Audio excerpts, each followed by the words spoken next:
नमस्कार, आप देख रहे हैं IND-TV न्यूज। चलिए आगे बढ़ते हैं खबरों की ओर।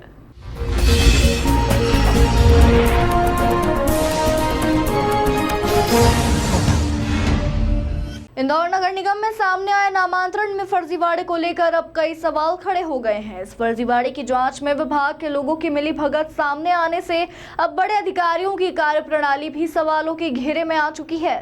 मंगलवार 3 बजे मिली जानकारी के मुताबिक निगम आयुक्त क्षितिज सिंघल खुद इस मामले पर नजर रखे हुए हैं।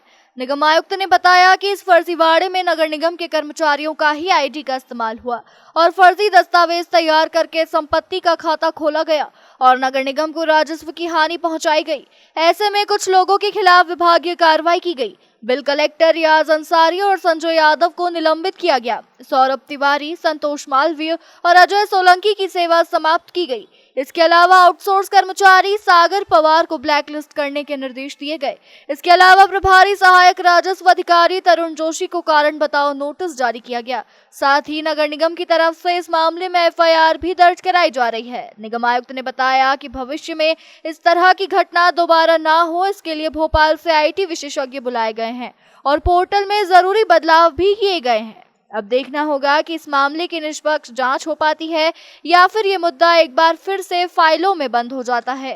देखिए, नगर निगम में जो नामांतरण का जो इशू आया था कि डिप्टी कमिश्नर की लॉगिन ID का यूज़ करके कुछ प्रॉपर्टीज़ के डिटेल्स में चेंज किए गए थे, उसमें हम लोगों ने लोकल जो अपने एडिशनल कमिश्नर्स IT और रेवेन्यू के अध्यक्षता में तो कमेटी बनाई थी। साथ ही हम लोगों ने जो CERT MP computer emergency response team Madhya Pradesh के जो एक्सपर्ट्स हैं उनको भी इंगेज किया था, क्योंकि कुछ टेक्निकल इश्यूज़ थे। उन्होंने भी हम लोगों को अपनी रिपोर्ट दे दी है।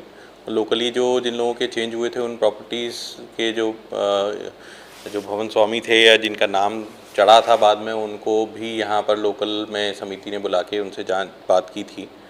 तो कमेटी ने वहाँ जो सर्ट MP ने कुछ IT रिलेटेड चेंजेस बोले हैं जो पोर्टल में चेंज होने हैं, तो उसके लिए तो हम लोगों ने क्योंकि ये पोर्टल ई नगर पालिका का स्टेट गवर्नमेंट से चलता है, तो हम लोगों ने वहाँ भेजा है। कुछ चेंजेस ऑलरेडी पहले भी हम करा चुके थे, कुछ और होने की ज़रूरत है फर्दर उसको सिक्योर करने के लिए। उसके बाद उन्होंने कुछ IP एड्रेसेस और कुछ डिटेल्स दिए हैं, बट उसमें फर्दर इंक्वायरी उनका कहना ये था कि क्योंकि वो इन्वेस्टिगेटिव एजेंसीज़ को ही पावर्स हैं, तो उसमें हम साइबर पुलिस में FIR कराने के भी हम लोगों ने निर्देश दिए हैं कि वो FIR कराई जाए। जो लोकल इंक्वायरी जो हुई थी उसमें कुछ लोगों के नाम आए थे कि जिन लोगों से संपर्क करके लोगों ने ये रिकॉर्ड चेंज करने की प्राइमा फेसी कार्रवाई की थी, उनको कुछ शो कॉज नोटिस पहले एडिशनल कमिश्नर लेवल से इशू भी हुए थे।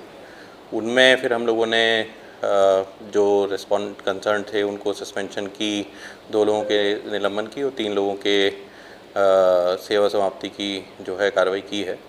और फर्दर अब FIR दर्ज कराने के लिए भी हम लोग मैंने निर्देश दिए हैं, तो विभाग से उसमें साइबर पुलिस में FIR की जाएगी और फिर जो जांच में अगर जो भी निकलता है कि और किसी ने भी अगर ID का मिसयूज़ किया तो उन पर भी कार्रवाई की जाएगी। जो अभी हम लोग ने क्योंकि मामला साइबर से ज़्यादा जुड़ा हुआ है, तो साइबर पुलिस में हम लोग FIR जो करेंगे उसमें जो हमारे पास जो हमारी कमेटी ने रिपोर्ट दी है या जो IT एक्सपर्ट्स ने जो अपनी रिपोर्ट दी है वो अभी हम उनके साथ शेयर करेंगे ताकि इन्वेस्टिगेशन में आसानी हो। तमाम खबरों के लिए देखते रहिए IND-TV न्यूज।